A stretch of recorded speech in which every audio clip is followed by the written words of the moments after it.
महाराष्ट्र अनलिमिटेडच्या सुरुवातीला एक मोठी बातमी आहे। जोगेश्वरी भूखंड घोटाळा प्रकरणी शिवसेना उद्धव बाळासाहेब ठाकरे पक्षाचे आमदार आणि माजी मंत्री रवींद्र वायकर यांच्या पक्षांतराच्या हालचालींना वेग आलाय असं म्हणायला हरकत नाही, कारण आमदार रवींद्र वायकर यांच्या प्रस्तावाचा पुनर्विचार करण्याची महापालिका प्रशासनाची तयारी आहे आणि महापालिकेने अचानक दाखवलेल्या तयारीने आश्चर्य व्यक्त होतंय।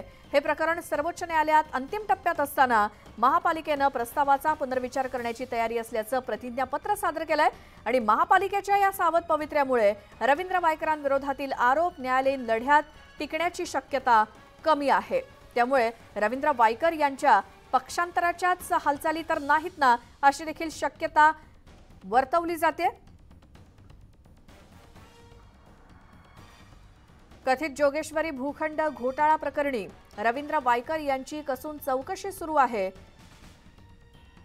आणि शिवसेना उद्धव बाळासाहेब ठाकरे पक्षाचे आमदार आणि माजी मंत्री रवींद्र वायकर यांच्या पक्षांतराच्या हालचालींना वेग आलाय असं म्हणायला हरकत नाही, कारण वायकरांच्या प्रस्तावाचा पुनर्विचार करण्याची महापालिका प्रशासनाने तयारी दाखवली आहे।